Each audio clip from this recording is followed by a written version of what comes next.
Ladies and gentlemen, this is the Four Wide Media Hall of Fame show. As you can see on the screen with me is legendary NASCAR broadcaster John Roberts. John, welcome to the show. Remember, the Titanic was a legend too, so legendary might not mean that, but thank you very much. I do appreciate that. This is a pretty cool evening. We just came from our board meeting for Speedway Children's Charities, where we decided how to divvy up $189,000 to local charities here. And now we're Mhm. going inside here in a minute to the Nashville Fairgrounds Hall of Fame, where I think people will remember Jeff Green, that is getting inducted tonight, among some other people. But the Green I family remember of Jeff racers is going to Green, be here. Yeah. the old number 10 Nesquik Bush Series car, number 30 Yep. AOL. I remember. Yep. That's pretty awesome. But so back in back when the All Star race happened, me and a group of my guys, we got together. We said, "Hey, why don't we do something fun this year? Why don't we do a Hall of All Stars and a Hall of Fame?" I said, "Okay, well, we'll do that." So we do that, and one of the names on our list was Steve Burns. Yeah. Oh boy. And what we decided to do is take his name and induct him into our Hall of Fame and present you with the Legacy Award in honor of Steve Burns, since you and him worked together for so many years. Well, thanks, man. That's you know what's really interesting is the first time I really met Steve Burns, it was 1992, and I was working in Savannah, Georgia. And Hmm. Steve would, at the time, if you wanted him to, if your station would allow it and everything, he'd give you a report from the racetrack. And at that time, there weren't too many local media affiliates that were working a lot with NASCAR. And so Steve would Hmm. provide this racing report for us. And so I got to know him then. We talked a little bit, never met in person. And then we both ended up at Fox at about the same time, and then Speed Channel at about the same time. But Hmm. Steve was, everybody knows Steve as an all star or legendary TV guy. He was a legendary human being as well. You would go far and beyond to try to find somebody that was as cool as Steve Burns. Absolutely nice guy. Would give you the shirt off his back if he was naked.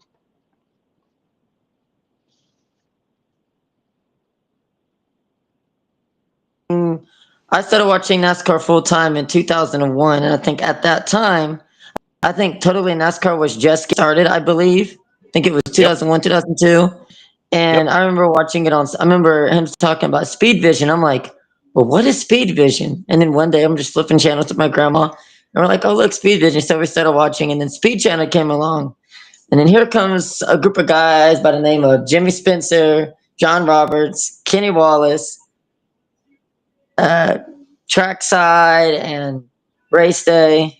I tell you, watching all you guys on Race Day and Trackside growing up was one of the coolest things there, because you'd have NASCAR in the day, kind of like college football, college game day. You'd have NASCAR race day. You got the big event, and then you got the post show or whatever. There was some pretty cool stuff. Well, I tell you, that was the best days of my career, was working with Speed Channel because we didn't have scripts. We would start a day out with a little guideline, just a one sheet of paper, and Hmm. we'd let it go. We just let it go where it went. And in that case, it was also a really good thing about that.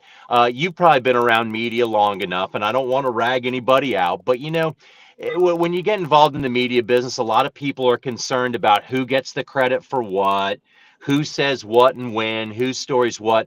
When we started out at Speed Channel, no one gave a dang about who got credit for what. It was all for one and one for all, and no one was really concerned about who did what show. Me and Steve would just simply talk amongst each other's, okay, you going to do this one, I'll do this one, you do that one. And when Steve was gone, he would do I'd fill in for him, and then when I was gone, he would fill in for me, and we just had a great relationship. I'd tell you a funny story really quick about Steve. Steve was always the first guy at the racetrack in the morning, and he'd be sitting in our little office trailer preparing. And one morning, man, I thought I was just going to be the man. I just was real early, and I got up and I was going to go to the racetrack, and I was going to be the first dude there and everything. And I go walking there at just the crack of dawn, and Steve's already sitting at his desk. And I looked over him. He looked over at me. He goes, "Man, where you been? You're late. Come on." So he was always the first guy there, last one to leave, and just absolute joy to work with. Yeah, yeah, I remember. Yeah, it was fun watching all of you guys. So we came up with 18 drivers and 18 legends, and we have some NASCAR guys on the list. And one of our guys is, of course, the legendary Dale Earnhardt. Dale Earnhardt is one of our first inductees into the NASCAR portion of the Hall of Fame. Um, when he not so how we came about it is like we went through and looked all the history of the 76 years of history of NASCAR, and we said, okay, which 5 or 6 drivers are we going to include in our list of 18? And among that list was, of course, Dale Earnhardt, and then we got, Matt Crafton, Matt Crafton, Danica Patrick. How's it going, John? And then, so those are 3 of our drivers that we went, but we also, one of our bigger names is Tony Stewart. So Tony Stewart, Danica Patrick, Dale Earnhardt, and Danica Patrick are drivers that we've chosen to induct into the NASCAR portion of 4 Wide Media. Well, I tell you, I think you've got a great. I can tell you one thing for sure. Dale Earnhardt was an absolute legend, absolute badass. Here's a guy who dropped out of school in the 8th grade to race cars. And on the day he died, his empire was grossing $120 million a year. He was the most influential, and again, he could handle a race car. He was a driver through and through. He could light up a room like nobody else. He had an aura and a presence about him that was second to none. Mhm. Danica was a trailblazer indeed. She was the most successful female driver forever, and I had an opportunity to work with her in 2012.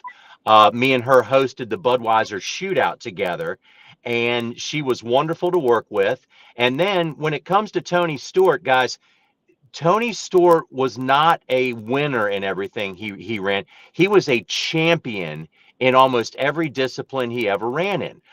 Tony was an IRL champion. He was a 3-time NASCAR champion at the Cup level, but he also was the Silver Crown champ, the wing sprints. Everything he did, he was a champion in. And I love the fact right now that Tony's doing exactly what the hell he wants to do.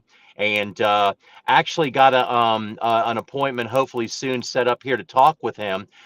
He is going to be a chapter in an upcoming book I'm writing, and I have an opportunity to sit down with him here hopefully soon and talk about his upbringing in NASCAR. And I just have those 3 people. I have the utmost respect for them, and they're all badasses, to put it simply. Absolutely, and alongside Matt Crafton as well. I tell you, Matt Crafton, I believe, is one of the only guys that you can say he's the only one that's ever stayed consistent in the truck series from start to finish. Yeah, 25 years in a series, man, and championships along the way and a ton of wins. I think, when you look at drivers, everybody's going to tell you, of course, you aspire to race in the Cup Series. But that is a very, very small group of people. Matt had some time in the Cup Series, but I think when you find your place like that, when you find your lane and you're in a place where you can win and you can run, man, the life of a truck series driver, I think is one that people certainly, well, you would envy. You race on Fridays and Saturdays for the most part. You're home on Sundays. What a great way to make a living. And again, it gives us such a great mix between veterans like Matt Crafton and then the up and coming guys to witness a championship where Corey Heim wins it and Matt Crafton's on the track for the last time. That tells you the diversity and the what that series is all about. And I'm a big fan of the truck series. I love the truck series and always have. Yeah, I have too, and I'm looking forward to their first ever street race coming up next year. I think that's actually pretty freaking cool. Well, one of the things about the truck series, and I think that's what's so important, is what people need to understand about the truck series is that the reason it came about, the reason NASCAR began racing trucks was because the trucks were a wonderfully selling. As a matter of fact, year in and year out, the Ford F-150 is not only the top selling truck in America, it's the top selling vehicle in America. So many people were driving trucks on the street, and that was the idea of NASCAR, of stock car, was to be out there driving and racing what people drive on the streets. And then, if you remember, there was a time when Kevin Harvick, KHI, and Brad Keselowski, they dropped out of the series because it wasn't making them money. If I can quote Kevin Harvick, and I believe it's a proper quote on this, he said he wants to start signing the backs of checks instead of the fronts of checks. He said if you're racing in the truck series right now, all you're doing is signing the front of checks. And so they dropped out. And guys, we were dangerously close to losing the truck series. The truck series was about to go away if they didn't come up with that Elmore engine and that crate motor that saved the business model of the trucks. We had Maury Gallagher on Sirius XM not too long ago, and I asked him about this. I said, are the rumors of the potential demise of the truck series back then, are they exaggerated? He said, no, no, no. We almost lost this series. And nowadays, GMS and Kyle Busch, they go away, and two great more teams step up and take their place and make the series stronger than ever. So as you can gather, I think I'm a big fan of the trucks, and I'm glad they're still with us. But yeah, me too. Like that was always my go-to watch. Like Friday Night Race when they went 7, 8 wide in the championship, I said, "Whoa!" Like this is the type of racing Oh, I it, enjoy watching. it was fantastic. And from the first, I remember, I guess I'm dating myself. I just remember the first ever truck series race at Daytona. They had run some truck races before at other places, but they came to Daytona, and that was the best show of Speed Weeks that year. And then following that, if you can remember, the truck series race, which everybody remembers, when Jeffrey Bodine went tumbling down the front stretch at Daytona. People Mhm. remember that wreck, but a lot of people don't remember who won that race. But I bet you do. You remember? I'm putting you on the spot. Ah, Most people don't. Most people, because that race was all about, is Mike Wallace. Mike Wallace won that race. And it's a matter of, it's funny, in Victory Lane. I remember when we were interviewing Mike in Victory Lane, we had gone over to the hospital to make sure Jeffrey was okay, came back to Victory Lane at Daytona. And the first thing Mike said is, man, I hope y'all remember who won this race and not just the wreck. But no one really does. And sorry, Mike, but the way it is. yeah. And then and of course, um, aside of losing Dale Earnhardt, we decided that we wanted to include a couple of other drivers. We wanted to include Adam Petty and Kenny Irwin Jr. into our Hall of Fame as well.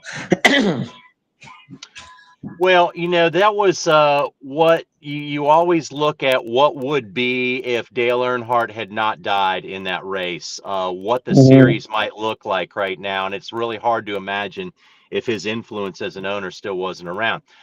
If Adam Petty was still with us, Adam Petty was not just a dude named Petty and a really, really super young man. Guy could drive. He was a driver. Just because your last name is Petty doesn't mean you can drive. As we know, just because your last name is Earnhardt doesn't mean you can drive. You still have to wheel the race car. Adam Petty could wheel a race car, and they had huge plans on revolving the future of Petty Enterprises around Adam. And it was a tragedy to lose a great young man, but it changed the future of our sport. Kenny Irwin was the same way. Who knows what might have happened if he continued to race, because he was an extreme talent. Yeah, because I started watching NASCAR in about '97 on and off, and I remember him talking about Adam Petty's death, and I'm just like, oh man, and it's just like, and I remember looking at my dad, and I'm like, this sport really is that dangerous, isn't it? And he said, yes, yes, it is. And of course, over the last 26 years or so, safety has been much improved. Well, just all you got to say is we haven't lost anybody in a NASCAR race since Dale Earnhardt. And Dale Earnhardt did as much in death, I believe, as he did in life to improve the sport.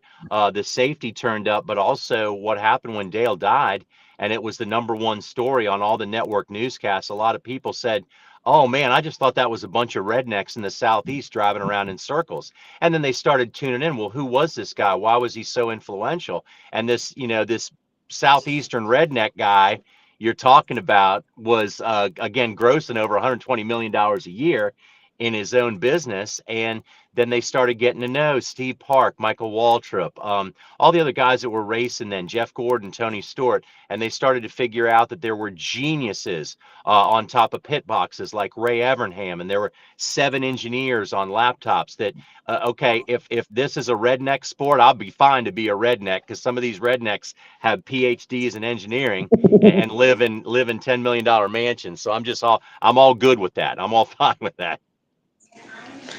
Yeah, Jeff Gordon, that was my favorite driver growing up. And now it's Jeff is yeah, Jeff is an amazing dude.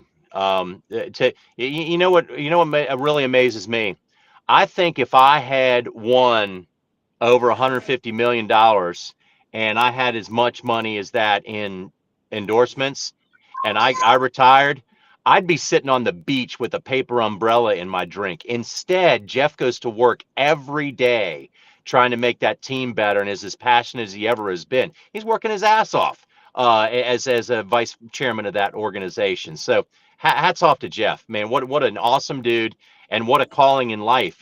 Lesser people would back out. And that's not Jeff. yeah, yeah. Cause I remember when it was him. Let's see, it was what him, Mike Joy. Who else was in the booth with him? Daryl Waltrip. Daryl, Daryl first, yeah. Yeah, and the three of them in the booth, and I'm just like, man, this is awesome. And then when Jeff stepped aside, and I'm like, you know what?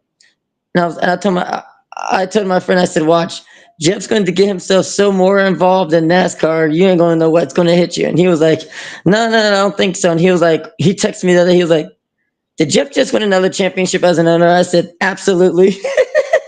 Yep, he sure did. And he just a champion through and through. And also, I was fortunate enough to first meet Jeff when he was driving the Baby Ruth car and had the cheesy little mustache and the mullet. And he is, as you know, as good a friend as he is a competitor. He's just an awesome person, and love him to death. Oh, yeah, it's like, yeah, great guy, great guy. It's hard to believe it's been 10 years since he last retired, since he last raced. Well, Yep. retired, but then almost, Retired, and then yeah, came yeah, out of retirement. to Yeah, help Junior out. some of these guys really suck at retirement. I was teasing Eric Almirola the other week. I said, "Man, you're a great race car driver, but you suck at retirement. You're supposed to be retired, and here you are holding up a championship trophy." But hey, guys, I tell you what, man, I am sorry to do this, but the Hall of Fame people here in Nashville are waving us in. I'm getting the waves. So I have to cut out on you a little bit early, but I want to say thank you very much for having me on. I Mhm. appreciate it, and let's do it again sometime when we don't have somebody pulling us in a different direction. Absolutely. Okay, thanks, guys. Have a good night. Thank You you. too. Mhm. All right. All right. So to continue on with our little show today. So as I had mentioned with John Roberts, we had inducted Tony Stewart, Kenny Irwin Jr., Adam Petty, Danica Patrick, um, Matt Crafton, oof, and a few others. And now let's go ahead and continue on with the remaining of our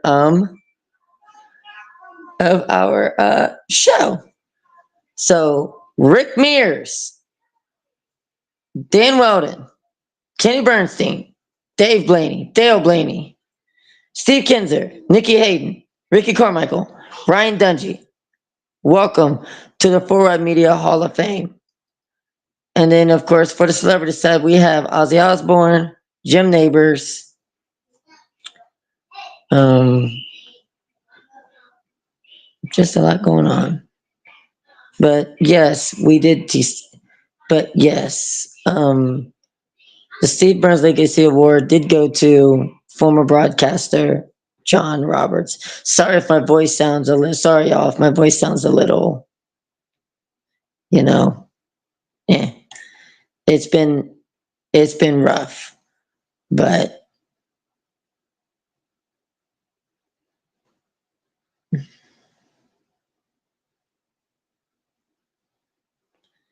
yeah, everything is smoothing and grooving. Um,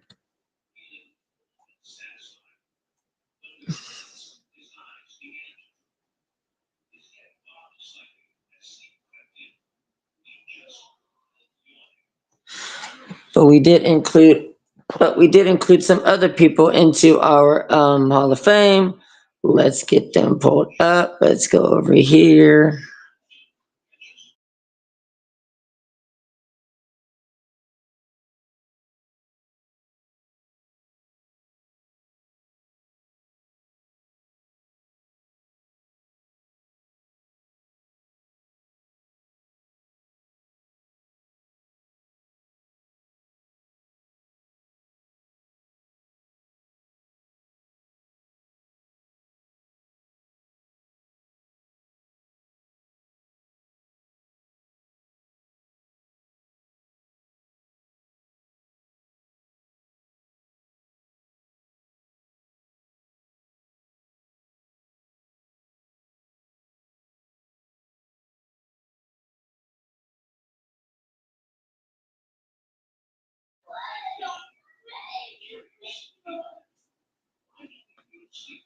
But yeah, over the weekend, we even crowned some NASCAR champions.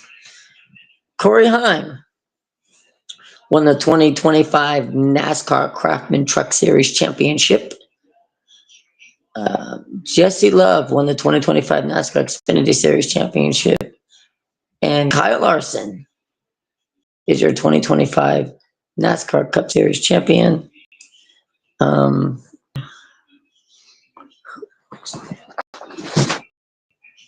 who else? Let's see. Got so many other people.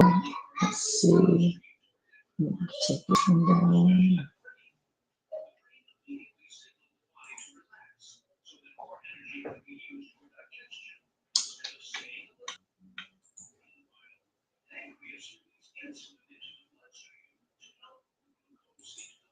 Let's see.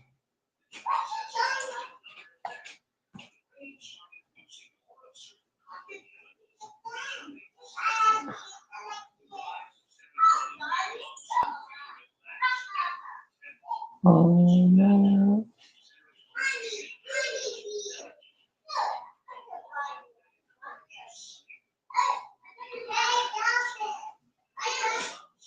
So another guys to include into the Hall of Fame is none other than legendary talk show host David Letterman of Ray Hall Letterman Lanigan Racing.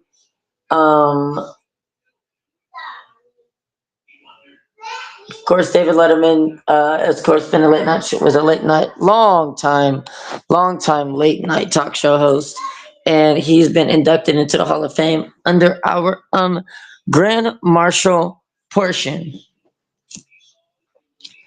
And then we got.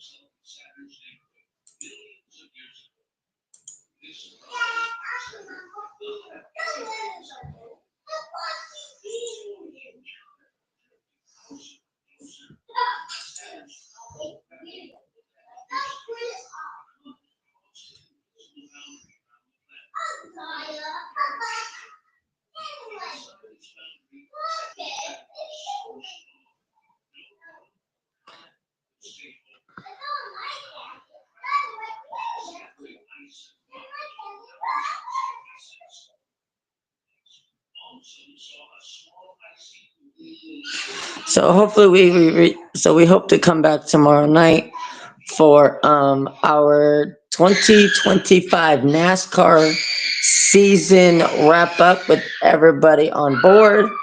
Um, until then, this has been the 4 Media Hall of Fame class of 2025. congratulations to all of our inductees into our Hall of Fame.